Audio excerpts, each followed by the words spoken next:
Yes, good morning students. तो आज हम लोग महात्मा गांधी आपके लिए गद्य पाठ है, तो उसका हम लोग अध्ययन करने जा रहे हैं। उसका अध्ययन करने से पहले सबसे पहले मैं आपको बता दूं कि आपके पाठ्यक्रम के लिए अध्ययन के लिए पाठ्य पुस्तक नियोजित किया गया है। उसका नाम है गद्य फुलवारी। ठीक है, ये किताब जो है आपके बीएससी बीसीए के पोर्शन के लिए आई है। तो ये जो गद्य फुलवारी टेक्स्ट बुक है अथवा जो किताब है, सबसे पहले आपको वो लेना पड़ेगा और वो हमारे नव साहित्य बलगाम में जो शॉप है वहाँ पे आपको अवेलेबल होगा। देखिए, ये सब कुछ बातें मैं इसलिए बता रही हूँ क्योंकि आपके लिए किताब लेना बहुत ज़रूरी है, क्योंकि इसके कोई गाइड नहीं है, रेफरेंस बुक नहीं है।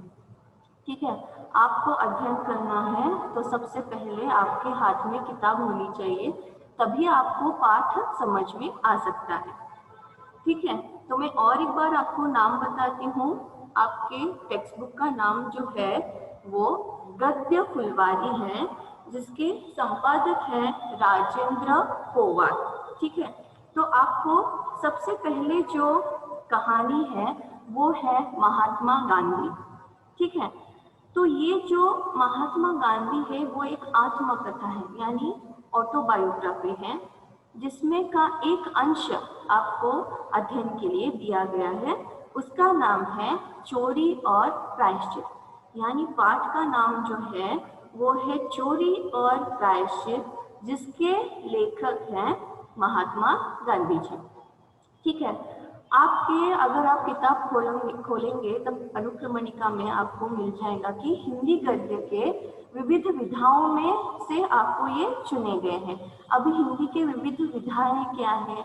आपको पता है पहले के ज़माने में सिर्फ पद्य लिखे जाते थे, यानी पोएम्स लिखे जाते थे, लेकिन बाद में क्या हो गया, आधुनिक काल में आते आते गद्य लिखने लगे। तो वो गद्य किस तरह से लिखने लगे, यानी प्रोज जिसे हम बोलते हैं। तो बहुत सारे लेखक कहानी लिखते गए, बहुत सारे लेखकों ने उपन्यास लिखे।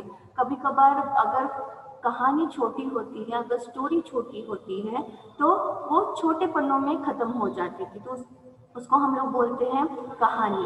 अगर उपन्यास को हम लोग बोलते हैं जहाँ पे यानी बहुत सारे कहानियों का मेल हो जाता है, बहुत सारे पात्र उसमें अवलंबित होते हैं, इन्वॉल्व होते हैं, तब उसको हम लोग उपन्यास बोलते हैं। तो ये जो कहानी है, उपन्यास है, रेखा चित्र है, व्यंग है, निबंध है, ये जो है वो सब क्या है, हिंदी गद्य के विविध विधाएं हैं। तो आपको पहला तो है आत्मकथा दिया गया है आपके अध्ययन के लिए, जिसके लेखक है गांधी जी। फिर बाद में माधवराव सप्रे, ये जो लेखक है, उन्होंने एक निबंध लिखा है। तो वो आपको यानी अलग अलग हिंदी की कहानियां अलग अलग विधाओं में आपको अध्ययन करने को मिलेगी। ठीक है, तो सबसे पहले जो है वो एक आत्मकथा है महात्मा गांधी जी के ऊपर, यानी उन्होंने खुद लिखा है, तो उसका हम लोग सबसे पहले अध्ययन करने जा रहे हैं। तो इसलिए मैं आपको कह रही हूँ कि आपके हाथ में किताब होनी बहुत ज़रूरी है, क्योंकि देखिए आपने पीयूसी में पढ़ा होगा, जैसे अभ्यासक्रम होता है, हर एक किताब के बाद में कहानी खत्म होने के बाद में अभ्यासक्रम होता है, एक्सरसाइज होती है। यहाँ पे एक्सरसाइज नहीं है, यानी अभ्यासक्रम नहीं है, यानी क्वेश्चन कैसे आएंगे, आपको क्या लिखना है, वो आपको कुछ भी पता नहीं है। ठीक है, यानी यहाँ पे दिए नहीं जाते, आपको क्वेश्चंस पूछे जाएंगे कहानी के बेस, यानी कहानी के बीच में से कोई भी प्रश्न आपको उठा सकते हैं और आपको उत्तर देने के लिए बोल सकते हैं। आप सक्षम रहना चाहिए कि कोई भी प्रश्न अगर पूछे तो उत्तर देने के लिए। इसलिए मैं हर एक पंक्ति, हर एक वाक्य पढ़ती जाऊंगी और आपको मैं उसका विवरण करती जाऊंगी विस्तार रूप से। ठीक है, तो आपको समझ में आना चाहिए कि अगर एक्सरसाइज नहीं है, अभ्यासक्रम नहीं है, तो बहुत सारे इसमें महत्वपूर्ण पॉइंट्स होते हैं, वो आपको याद रखना है। ठीक है, जैसे जैसे मैं पढ़ाती जाऊंगी आपको मैं बताती जाऊंगी और आपको वो याद हो जाएगा और आपको अगर नोट्स भी चाहिए तो मैं दे दूंगी। ठीक है, बहुत इजी है। इस सेम में सिर्फ आपको कहानियां हैं, निबंध हैं, रेखा चित्र है, व्यंग है। व्यंग क्या है? व्यंग एक जैसे हम लोग बोलते हैं एक कहानी है, लेकिन वो कॉमेडी की तरह हंसी जिसमें रहती है उसको हम व्यंग कहते हैं। ठीक है, तो अभी हम सबसे पहले जो है महात्मा गांधी जी के बारे में परिचय हासिल करेंगे। ठीक ठीक है। महात्मा गांधी जी का परिचय आपको पता है, सब लोगों को याद है कि उनका जन्म कब हुआ, उनका जन्म स्थान क्या है। यही प्रश्न आपको क्या करेंगे, एग्जाम में पूछे जाएंगे। ठीक है, तो सबसे पहले ये प्रश्न ऑब्जेक्टिव टाइप में आ सकते हैं आपको। आपका जो क्वेश्चन पेपर जो है वो कैसे रहेगा, तो स्टार्टिंग में 10 जो है 10 मार्क के लिए आपको ऑब्जेक्टिव्स आएंगे, फिर बाद में प्रश्न उत्तर आएंगे, फिर बाद में ग्रामर आएगा। ग्रामर में क्या हो सकता है, तो आपको जैसे हम लोग बोलते हैं एक शब्द दिया जाएगा और उस शब्द का अर्थ आपको बताना है। अनुवाद होता है, अनुवाद यानी आपको इंग्लिश में एक पैराग्राफ दिया जाएगा, परिचय दिया जाएगा, वो आपको क्या करना है, वो हिंदी में अनुवाद करना है। बस यही व्याकरण है। और आपको हिंदी जो भाषा है वो किस तरह हर एक स्थान में उसका विकास हो रहा है, यानी हिंदी गद्य का किस तरह से विकास हो रहा है उसके बारे में पूछा जा सकता है। अभी देखिए हिंदी जो हमारी भाषा है वो कहाँ कहाँ पे हम लोग उसका उपयोग करते हैं। तो आपको पता है कि हिंदी जो है हमारी राष्ट्रभाषा है। तो बहुत सारे स्टेट में जो क्या है वो राजभाषा भी बन चुकी है। जैसे हमारी जो राज्य की भाषा है, राज्य भाषा क्या है, तो कन्नड़ है। तो वैसे ही ये जो हिंदी भाषा है वो कहाँ कहाँ पे प्रचलित है अथवा विकास हुआ है और कहाँ कहाँ पे उसका ग्रोथ हुआ है, यानी उसका विस्तार कहाँ हुआ है, इसके बारे में वो पूछ सकते हैं, वो टिप्पणी के लिए। ठीक है, तो एक 2 लेसन होने के बाद, 2 लेसन पढ़ाने के बाद मैं आपको व्याकरण सिखाऊंगी अथवा व्याकरण के बारे में थोड़ा आपको परिचित कराऊंगी।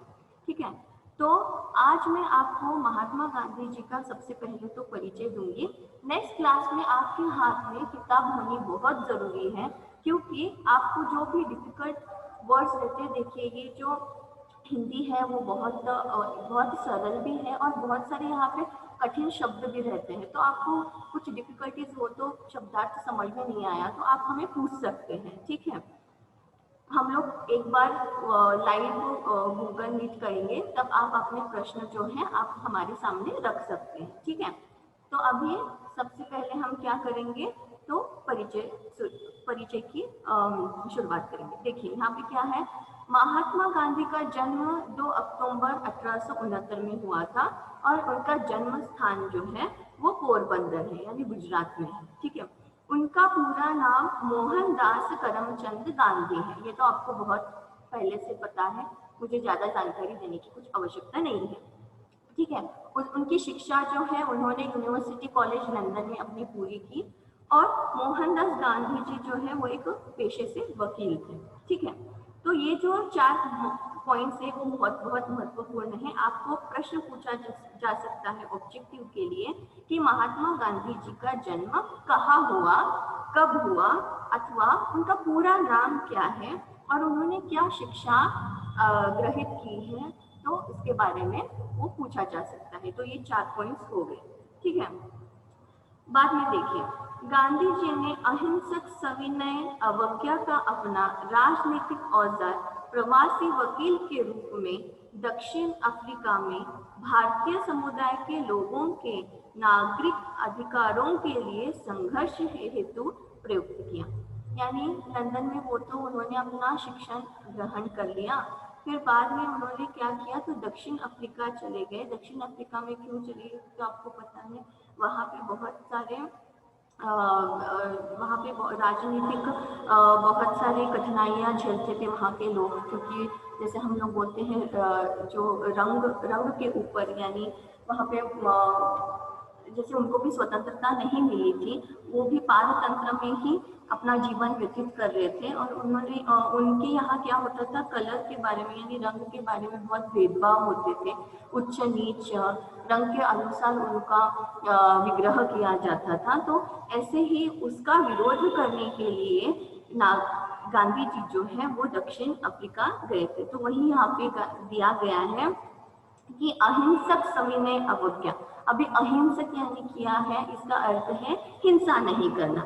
सविनय का अर्थ क्या है, विनम्र। और अवज्ञा का अर्थ क्या है, अनादर।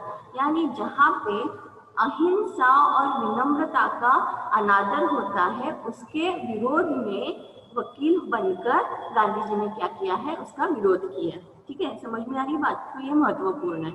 ठीक है, फिर बाद में उन्होंने वहाँ पे जब वहाँ से वो संघर्ष करके जब लौट आए हमारे भारत देश में, तब आपको पता है कि हमारे भारत देश में बहुत सारी कठिनाइयाँ थी, समस्याएं थी। जैसे किसानों पर बहुत सारा अत्याचार होता जाता था, जमींदार लोग जो है वो उनका शोषण करते थे, मजदूर लोगों का शोषण करते थे। तो ये जो हमारे देश में जो चल रहा था, उसका विरोध करने के लिए उन्होंने 1915 से शुरुआत कर दी। तो ये बहुत महत्वपूर्ण है कि उन्होंने जब वापस आए भारत में, तो उन्होंने क्या किया, हमारे जो भारत देश की जो समस्या है उसका समाधान करने के लिए और अंग्रेजों का विरोध करने के लिए उन्होंने शुरुआत की। ठीक है, तो आपको सभी को पता है कि 1930 में उन्होंने दांडी मार्च किया था। तो ये दांडी मार्च कब किया था? तो आपको पता है कि नमक पर बहुत सारे कर अदा किया गया था, यानी कर लेते थे अंग्रेज लोग। तो उसका विरोध करने के लिए दांडी मार्च 1930 में किया गया था। ठीक है, फिर बाद में दांडी मार्च होने के बाद में 1942 में ब्रिटिश लोगों के विरोध में उन्होंने कार्य किया भारत छोड़ो आंदोलन। तो ये बहुत दो पॉइंट्स जो है वो बहुत महत्वपूर्ण है। पहला जो है वो 1930 में उन्होंने दांडी मार्च किया था, और 1942 में यानी 1942 को उन्होंने ब्रिटिश के विरोध में भारत छोड़ो आंदोलन किया था। तो बस इतना ही इसमें जो परिचय है वो बहुत महत्वपूर्ण है। इसके ऊपर ही आपको प्रश्न पूछे जा सकते हैं। मैं आपको और एक बार दोहराऊंगी कि पहला तो क्या आपको आज आ सकता है इम्पोर्टेंट के लिए, इम्पोर्टेंट क्या है प्रश्न यहाँ पे, तो उनका जन्म, उनका जन्म स्थान, उनका पूरा नाम, उनकी शिक्षा, वो भारत कब आए यानी उनका वापसी कब हो गया, और दांडी मार्च कब हुआ, ब्रिटिश छोड़ो आंदोलन का कब से उसका आगमन हुआ, ये महत्वपूर्ण है। ठीक है, फिर उनका निधन जो है वो 30 जनवरी 1948 में उनका निधन हो गया। तो ये जो 6-7 पॉइंट्स हैं वो बहुत महत्वपूर्ण है, उसके ऊपर ही आपको प्रश्न पूछे जा सकते हैं। ठीक है, अभी हम आगे बढ़ते हैं। ये तो हो गया परिचय। अभी उन्होंने अपने आत्मकथा में यानी ऑटोबायोग्राफी में उन्होंने क्या लिखा है, अपने जो जीवन में घटित जो है वो एक ऐसी कहानी है जिसके वजह से उनका जो स्वभाव में, उनके चरित्र पर उनका पूरा, जैसे हम लोग बोलते हैं टर्निंग पॉइंट हो गया, ये पूरा बदल ही गया उनका पूरा, जैसे हम लोग बोलते हैं कि उनका जो चरित्र था। तो उस पहले उन्होंने अपनी अंश ये जो कहानी है उसको नाम उन्होंने दिया है चोरी और प्रायश्चित। ठीक है, अभी इस कहानी के टाइटल से यानी इस आत्मकथा के टाइटल से ही आपको पता चलता है कि यहाँ पे उनकी चोरी और प्रायश्चित के बारे में अपनी कहानी गांधी जी बयां कर रहे हैं। ठीक है, आपको पता है ये जो चोरी और प्रायश्चित है वो बहुत ही हम लोग बचपन से सुनते आ रहे हैं कहानी, वही कहानी है लेकिन थोड़ी विस्तार रूप से यहाँ पर उन्होंने बताई है। तो ये जो चोरी और प्रायश्चित, ये जो आत्मकथा है वो सत्य के मेरे प्रयोग इसका अंश है। यानी उन्होंने किताब लिखी है जिसका नाम है सत्य के मेरे प्रयोग। उसी बुक में से, उस किताब में से एक अंश क्या है, चोरी और प्रायश्चित। ठीक है, आपको यहाँ पे प्रश्न पूछा जा सकता है कि गांधी जी की आत्मकथा का नाम क्या है। ठीक है, तो आपको उत्तर क्या आना चाहिए, सत्य के मेरे प्रयोग। ठीक है, और चोरी और प्रायश्चित जो है वो उसी में का एक अंश है। आपको ये भी प्रश्न पूछा जा सकता है कि चोरी और प्रायश्चित किस आत्मकथा का अंश है। ठीक है, इसके दो प्रश्न हो जाते हैं, देखिए। ठीक है, तो ये बहुत महत्वपूर्ण है। ठीक है, अभी बस यही परिचय आपको मैंने बता दिया, यही आपको इम्पोर्टेंट है। अभी हम लोग कहानी की ओर बढ़ते हैं। ठीक है। चोरी और प्रायश्चित। मांसाहार के समय के और उससे पहले के कुछ दोषों का वर्णन अभी रह गया है। ये दोष विवाह से पहले के अथवा उसके तुरंत बाद के हैं। यानी यहाँ पे ये जो कहानी की उन्होंने शुरुआत की है, यानी अपने बारे में उन्होंने बताने की जब शुरुआत की है, तो वो थोड़ा सा धुंधला धुंधला है। यानी ये जो कहानी आपको वो बताने जा रहे हैं, अपनी आत्मकथा, वो विवाह से पहले अथवा उसके तुरंत बाद इसी समय के दरमियान घटित हुआ है। ठीक है, इसलिए वो लोग श्योर नहीं है उसके बारे में, क्योंकि थोड़ा धुंधला धुंधला याद है। तो उसी की वजह से उन्होंने बताया कि ये जो आत्मकथा मैं अभी बताने जा रहा हूँ, वो जो ये विवाह के पहले अथवा उसके तुरंत बाद का। ठीक है। अभी ये जो चोरी और प्रायश्चित जो है, वो आपके अभ्यासक्रम के लिए, अध्ययन के लिए क्यों दिया गया है, इसका उद्देश्य क्या है।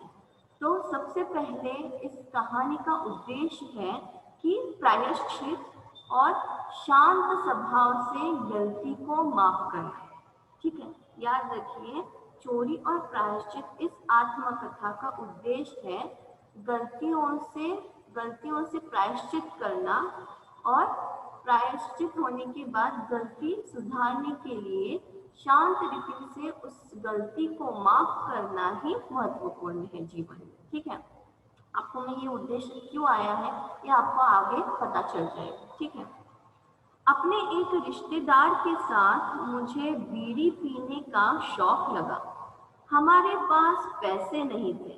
यानी ये खुद गांधी जी बोल रहे हैं कि हमारे एक रिश्तेदार भाई के साथ हमको बीड़ी पीने का शौक लगा।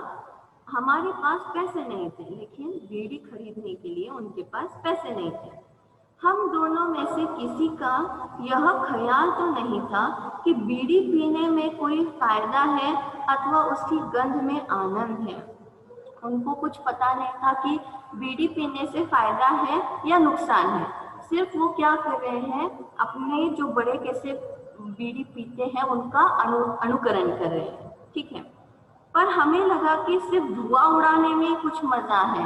लेकिन देखिए, उनको प्रश्न पड़ रहा है कि लोग, उनके जो बड़े बुजुर्ग लोग हैं, वो बीड़ी क्यों पीते हैं। शायद उनको लगता था कि ये जो धुआं उड़ता है उसी में ही मजा है।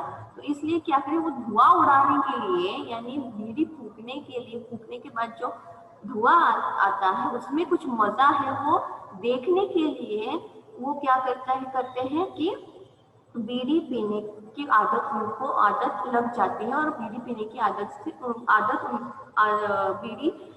बीड़ी पीने की शुरुआत होती है। ठीक है। उन्हें और दूसरों को धुआं उड़ाते देखकर हमें भी बीड़ी फूकने की इच्छा हुई। देखिए, उनको भी क्या हुआ, बड़े लोगों को देखकर बीड़ी फूकने की इच्छा हुई। गांठ में पैसे तो थे नहीं, इसलिए काका जी पीने के बाद बीड़ी के जो ठूठ फेंक देते, हमने उन्हें चुराना शुरू किया। देखिए, अभी देखिए, उनको बीड़ी तो पीना था, बीड़ी पीने के लिए पैसे नहीं थे, तो उनके जो काका जी बीड़ी फूकने के बाद जो बचा हुआ जो फेंक देते थे, वही बचा हुआ लेकर वो क्या करते थे, बीड़ी फूकते थे। तो ये जो ठूठ शब्द का यहाँ पे प्रयोग हुआ है, उसका अर्थ है बचा हुआ। यानी आपको पता है बीड़ी कैसी आती है, तो एक पत्ते में वो उसमें तंबाकू होता है, और वो पत्ते से उसका फोल्ड करके वो लोग क्या करते हैं, बीड़ी बनाते हैं। तो वो जो बीड़ी जो रहती है, वो उसमें बहुत जल्दी आग भी सुलगती है और आग बुझ भी जाती है, क्योंकि वो पत्ते होने के कारण से। तो वो जो बची हुई उस पत्तियों की जो बीड़ी बनाई थी, वो जो बची हुई जो बीड़ी रहती है ना, उसको बोलते हैं ठूठ। ठीक है। तो वो जो ठूठ वो फेंक देते थे, उससे वो चुरा लेते थे। पर बीड़ी के ये ठूठ हर समय मिल नहीं सकते थे। देखिए, और उनमें से बहुत धुआं भी नहीं निकलता था। देखिए, कभी कभार क्या होता था कि वो जो मैंने आपको पहले ही बोल दिया कि वो जो पत्तों में तंबाकू डालकर जो बीड़ी बनाई जाती है, वो बहुत जल्दी भी लगती है, और उसमें से जो आग है वो जल्दी सुलगती भी है और बुझ भी जाती है। तो इसलिए वो जो बची हुई रहती थी जो बीड़ी, उसमें कुछ मजा नहीं आता था। इसलिए नौकरों की जेब में पड़े 2-4 पैसों में से हमने एक आध पैसा चुराने की आदत डाली और हम बीड़ी खरीदने लगे। देखिए, आपको पता है ये जो गांधी जी का परिवार था वो बहुत ही सक्षम परिवार था, यानी समृद्ध परिवार था। उन बहुत अमीर भी थे और ऐसा भी नहीं था कि उनको कुछ चोरी करने की जरूरत थी, लेकिन क्या है, उनको बुरी लत लगने की वजह से ये नौबत आन पड़ी कि अभी उनको क्या है, चोरी करने की जरूरत पड़ गई। ठीक है, तो आपको पता है कि पेरेंट्स जो रहते हैं, माँ बाप जो रहते हैं, सब कुछ वो लोग देते हैं बच्चों के लिए, तो और एक्स्ट्रा पैसे क्यों देना, ऐसे सोचते थे। तो आप तब भी गांधी जी के परिवार में ऐसा ही प्रश्न था, तो सब कुछ घर में मौजूद था, सब खाने पीने की चीजें थी, तो बच्चों को पैसे देने की कुछ जरूरत नहीं थी। इसलिए पेरेंट्स उनके भी जो माँ बाप थे वो उनको पैसे नहीं देते थे, लेकिन इनको क्या है, गलत चीजों की आदत लगने की वजह से पैसों की जरूरत पड़ने लगी और वो जरूरतें वो कैसे पूरी करने लगे, तो अपने ही नौकरों के जेब में से पैसे वो चोरी करने लगे। ठीक है, पर सवाल यह पैदा हुआ कि उसे संभाल कर रखेगा। देखिए, अभी चोरी तो उन्होंने की है, चोरी किए हुए पैसों से उन्होंने बीड़ी भी ला दिया, लेकिन अभी प्रश्न पड़ता है कि अभी वो संभाल कर रखे कहाँ पर। अभी ये जो बुरी आदत उनको जो लग गई है, उनके रिश्तेदार का एक भाई है, यानी उनके ही परिवार में से एक आदमी का, उनसे वो एक आदमी का बेटा है और वो उनका भाई है, जिसे हम लोग चचेरा भाई जैसे बोलते हैं, रिश्तेदार भाई लगता है। तो ये दोनों वैसे ही क्या करने लगे, दोनों मिलकर चोरी करने लगे, बीड़ी फूकने लगे। अभी क्या हो रहा है, अभी बीड़ी फूकने के लिए पैसे तो उन्होंने चोरी कर लिया, अभी वो बीड़ी रखे कहाँ है वहां पे, यहाँ पे उनको प्रश्न पड़ गया है। जैसे तैसे 2-4 पैसे चुराकर कुछ हफ्ते काम चलाया। इस बीच सुना कि एक प्रकार का पौधा होता है जिसके ठंडल बीड़ी की तरह जलते हैं और फूके जा सकते हैं। तो देखिए, उनको अभी चोरी कर करके वो थक चुके थे, हफ्ते भर उन्होंने क्या किया, चोरी किया, बीड़ी फूका, लेकिन बाद में उनको डर लगने लगा कि हर समय चोरी करना, उनको एक ना एक दिन वो पकड़े ही जाएंगे। तो उससे बचने के लिए उनको एक जानकारी हासिल हो गई कि एक पौधा होता है जिसका नाम वो भूल गए हैं, यहाँ पे उस पौधे का नाम मेंशन नहीं किया है, गांधी जी खुद ही भूल गए हैं। ठीक है, तो वो जो पौधा है, अगर उसके पौधों की जो लकड़ी रहती है, उसको लकड़ी को लेके अगर हम लोग उसको आग लगाए, अगर उसमें आग सुलगती है, तो वो भी बीड़ी की तरह ही हम लोग फूक सकते हैं। ऐसे उनको एक इंफॉर्मेशन मिलता है अथवा उनको एक जानकारी मिलती है। तो उन्होंने क्या किया, वो जो पौधा है वो लाते हैं, उससे जो लकड़ी रहती है उससे वो आग भी सुलगती है और फूकने भी लगती है, लेकिन उसमें उतना संतोष उनको नहीं मिलता। देखिए, आगे वहां पे बताया गया है कि पर हमें संतोष नहीं हुआ, अपनी पराधीनता हमें अखरने लगी। देखिए, अब देखिए, अब उनको क्या होने लगा कि देखिए, एक तो उनको ये बुरी आदत तो लग चुकी है, चोरी भी करने के लिए उन्होंने शुरुआत की है, लेकिन चोरी करने के लिए बहुत साहस होना पड़ता है। अगर पकड़े जाए तो भी बहुत बड़ी, जैसे हम लोग बोलते हैं, बहुत बड़ी समस्या आ जाएगी। तो इसलिए उनको अभी उनका मन खाने लगा कि हमको क्या है कि बीड़ी फूकने के लिए भी स्वतंत्रता नहीं है, हम किस घर में रह रहे हैं जहाँ पे पराधीनता है। ठीक है, हम बीड़ियों में जकड़े हुए हैं।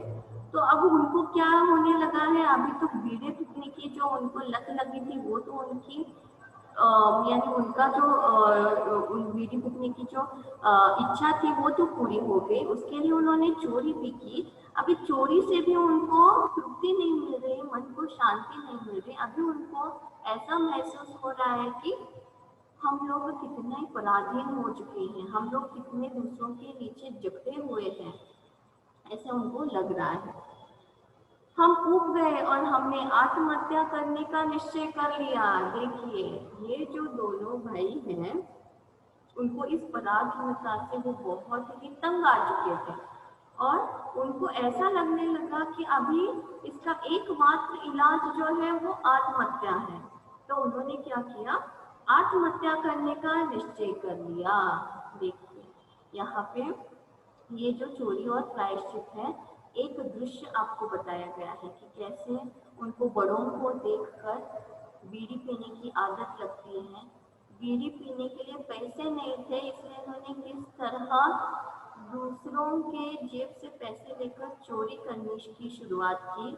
और अभी चोरी से भी उनका मन तृप्त नहीं हुआ, अभी उनको लग रहा है कि हम लोग कितने पराधीन हैं। तो एक ये दृश्य हो गया, ठीक है। अभी दूसरा दृश्य है, उसका शीर्षक कुछ इस तरह से दिया गया है, आत्महत्या करने का विचार। ठीक है, अभी आत्महत्या करने का विचार तो आया है, तो वो अभी कैसे उसकी ग्रोथ होती है, विचार जो है वो कैसे आगे बढ़ता चला जाता है, इसके बारे में बताया गया है। ठीक है, तो आगे बढ़ते हैं। पर आत्महत्या कैसे करे, ठीक है। तो अभी गांधी जी और उनके भाई को प्रश्न पड़ चुका है कि हम लोग सोच चुके हैं कि अभी हम लोगों को आत्महत्या करनी है, लेकिन आत्महत्या करें तो कैसे, जहर कौन देगा। हमने सुना कि धतूरे के बीज खाने से मृत्यु होती है। देखिए पहले अभी भी जहर, पहले भी और अभी भी जहर मिलना इतना ही आसान चीज नहीं है। ठीक है, तो उनको प्रश्न अभी पड़ गया कि अभी जहर हमको देगा कौन। तो फिर उनको एक सूचना मिली थी, तो उनको एक जानकारी मिली थी कि धतूरे के बीज खाने से मृत्यु होती है। अब ये धतूरा क्या है, धतूरा जो है वो एक विषैला पौधा है। ठीक है, उस पौधे के जो बीज होते हैं, जो सीड्स जो होते हैं, अगर वो हम लोग खाते हैं तो मृत्यु हो जाती है, ऐसी जानकारी उनको मिल जाती है। ठीक है, तो ये जो धतूरा जो है उसको इंग्लिश, वो जो पौधा है उसको इंग्लिश में थानोपल्स करके बोलते हैं। ठीक है, थानोपल्स करके बोलते हैं। तो हम जंगल में जाकर बीज ले आए। देखिए अभी वो क्या करते हैं, उनको तो पता चला कि धतूरे के बीज खाने से मृत्यु हो जाती है, तो वो क्या करते हैं, जंगल में जाकर धतूरे के बीज लेके आते हैं। शाम का समय तय किया। देखिए अभी उन्होंने टाइमिंग जो है कब आत्महत्या करनी है उसका समय जो भी है वो निश्चय कर देते हैं। ठीक है, केदारनाथ जी के मंदिर की दीपमाला में घी चढ़ाया, दर्शन किए और एकांत खोज लिया। देखिए अभी उन्होंने सोच लिया कि उनको आत्महत्या करनी है, और आत्महत्या करने के लिए उन्होंने धतूरे के बीजों को भी लाया। अभी उस खाने का समय भी तय करते हैं, वो है शाम का समय। सबसे पहले वो क्या करते हैं, वो धतूरे के बीज लेकर केदारनाथ मंदिर जाते हैं, वहां पे दीपमाला लगाना, यानी जो दिया रहता है उसमें घी चढ़ाया और उसको क्या किया, वो लाइटन अप किया, यानी वो दिया लगाया, घी का दिया लगाया और एकांत खोज लिया, यानी जहाँ पे शांत वातावरण है वहां पे जाके वो बैठ गए। यहाँ पे केदारनाथ जी का मंदिर, यानी आपको पता है कि शिवलिंग का मंदिर, जो हम लोग बोलते शिव जी का मंदिर। ठीक है, पर जहर खाने की हिम्मत न हुई। देखिए जो आत्महत्या करने का उन्होंने सोच लिया, धतूरे के बीज भी लाए, आत्महत्या का समय भी उन्होंने सोच लिया, लेकिन अभी जहर खाने की उनको हिम्मत नहीं हो रही है। अगर तुरंत ही मृत्यु न हुई तो क्या होगा। देखिए अभी उनको प्रश्न पड़ रहा है दोनों को, अगर ये खाने के वक्त अगर तुरंत मृत्यु नहीं होगा तो क्या होगा, मरने से लाभ क्या।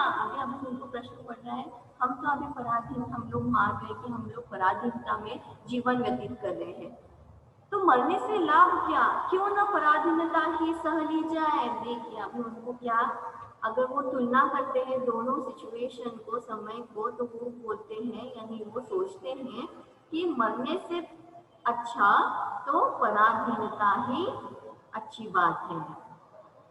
फिर भी दो चार बीज खाए। देखिए फिर भी हिम्मत करके उन्होंने क्या किया, वो जो धतूरा रहता है, उस धतूरे के पौधे का जो बीज रहता है वो उन्होंने खा लिया। अधिक खाने की हिम्मत न हो पड़ी।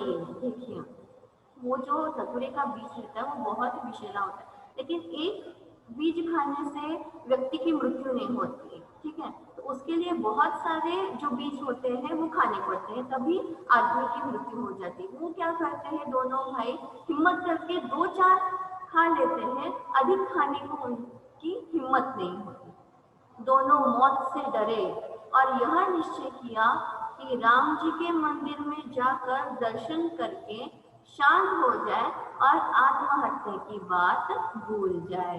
देखिए अभी वो एक कंक्लूजन पे आ गए हैं, यानी एक निष्कर्ष पे आ गए हैं कि मरने से कोई फायदा नहीं है, पराधीनता में जीवन व्यतीत करना ही बहुत अच्छी बात है और आत्महत्या करने से कोई भी फायदा नहीं। इसलिए वो क्या करते हैं, अपने मन की शांति के लिए, अपने हृदय को शांत करने के लिए, अपने मस्तिष्क को जो चंचल यहाँ पे वहाँ यहाँ वहाँ बहुत सारे विचार जो उनके मस्तिष्क में घूम रहे हैं उनको शांत करने के लिए वो क्या करते हैं, राम जी के मंदिर जाते हैं, दर्शन लेते हैं और आत्महत्या की बात जो है वो भूल जाने की कोशिश करते हैं।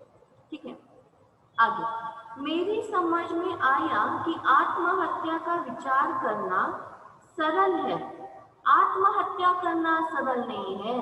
देखिए अभी ये सब उन्होंने अपने जीवन में जो उनके जीवन में ये सब कुछ घटित हुआ तो उनको ये निष्कर्ष मिला कि ये कंक्लूजन पे वो आ गए कि आत्महत्या का विचार करना बहुत आसान है, लेकिन आत्महत्या करना बहुत आसान नहीं है, सरल नहीं है, उसके लिए बहुत हिम्मत होनी चाहिए।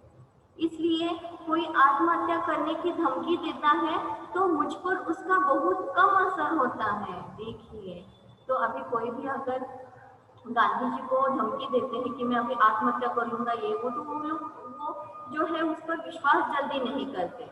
उनको पता चल गया है कि आत्महत्या करना इतना सरल नहीं है, अथवा यह कहना ठीक होगा कि कोई असर होता ही नहीं है। देखिए अगर कोई लोग बोलते हैं कि मैं हम लोग अभी आत्महत्या कर लेंगे तो वो जो उनके जो उद्गार होते हैं वो गांधी जी पर कुछ भी असर नहीं करते, ऐसा उन्होंने कहा। ठीक है, तो अभी आपने क्या किया है, इस क्लास में चोरी और प्रायश्चित इस आत्मकथा में गांधी जी का परिचय हासिल कर लिया है और फिर बाद में आत्महत्या करने का विचार, ये जो दृश्य है उसके बारे में आपने अध्ययन कर लिया है। ठीक है, अभी इसमें से इस कहानी की शुरुआत करने के बाद हमको क्या महत्वपूर्ण पॉइंट्स रखते हैं कि कैसे प्रश्न पूछे जा सकते हैं। देखिए उदाहरण के लिए मैं आपको एक प्रश्न बता देती हूँ। ऐसा प्रश्न पूछा जा सकता है एग्जाम के लिए, गांधी जी और उनके भाई मिलकर कौन से पौधे का बीज खाने की कोशिश करते हैं आत्महत्या करने के लिए। तो आपको उसका उत्तर आना चाहिए कि धतूरे के बीज, यानी ये जो धतूरा जो होता है उसके उस पौधे के बीज जो रहते हैं वो उन्होंने खा के अपना यानी अपना जीवन अंत करने का उन्होंने निश्चय कर लिया था। ठीक है, फिर बाद में आपको ये प्रश्न पूछा जा सकता है कि गांधी जी और उनके भाई मिलकर कौन से मंदिर में गए दर्शन के लिए कि उनकी जो आत्महत्या करने की ये जो सोच थी वो शांत हो जाए। तो इसका आंसर मैं आपको बताती हूँ कि राम जी के मंदिर में। ठीक है, सबसे पहले तो वो क्या करते हैं, केदार जी के मंदिर में, केदारनाथ जी के मंदिर में जाकर क्या करते हैं, दीपमाला और घी चढ़ाकर दिया लगाते हैं और आत्महत्या करने की कोशिश करते हैं और थोड़े 2-3-4 बीज भी खाते हैं। लेकिन उनको बाद में क्या होता है कि आत्महत्या करने से बेहतर है हम पराधीनता में ही जीवन व्यतीत करें। तो ये जो विचार होते हैं उसको शांत करने के लिए वो क्या करते हैं, राम जी के मंदिर में जाते हैं दर्शन के लिए। ठीक है, ये दो मंदिर बहुत महत्वपूर्ण है, केदारनाथ जी का मंदिर और राम जी का मंदिर। और तीसरा पॉइंट जो है वो धतूरे के बीच। ठीक है, तो अभी मैं आपको सबसे पहले और एक बार जो है मैं आपको रिकॉल करवाती हूँ कि हमने अभी क्या पढ़ा। तो सबसे पहले जो है हमने पढ़ा कि गांधी जी का जन्म, उनका जन्म स्थान, उनका पूरा नाम, उनकी शिक्षा। ठीक है, तो उनका जन्म 2 अक्टूबर 1869, स्थान पोरबंदर गुजरात, उनका पूरा नाम मोहनदास करमचंद गांधी, शिक्षा जो है उन्होंने यूनिवर्सिटी ऑफ लंदन से किया था। उन्होंने दांडी मार्च की शुरुआत कब की थी, तो 1930 में, और भारत छोड़ो आंदोलन कब किया था, तो 1942 में। ठीक है, उनका निधन जो है वो 30 जनवरी 1948 में हुआ। और ये जो आत्मकथा है उसका नाम क्या है, तो सत्य के मेरे प्रयोग। ठीक है, सबसे पहले केदारनाथ जी के मंदिर में जाते हैं, फिर बाद में राम जी के मंदिर जाते हैं अपने विचारों को शांत करने के लिए। ठीक है, और वो धतूरे के बीज का प्राशन करते हैं अथवा खाते हैं कि आत्महत्या हो जाए, लेकिन उससे कुछ नहीं होता, क्योंकि और खाने की जो हिम्मत, बीज खाने की उनकी हिम्मत नहीं थी। ठीक है, तो आज की क्लास में बस इतना ही। अगले क्लास में उसका जो आगे का जो दृश्य है जिसका नाम है अपनी बीड़ी फूकने की आदत छोड़ना, यानी उनको आदत तो लग चुकी थी बीड़ी फूकने की, लेकिन अभी वो छोड़े कैसे, तो उसके बारे में उन्होंने कहानी बताई है। तो वो कहानी जो है हम अगली क्लास में अध्ययन करेंगे। ठीक है, धन्यवाद।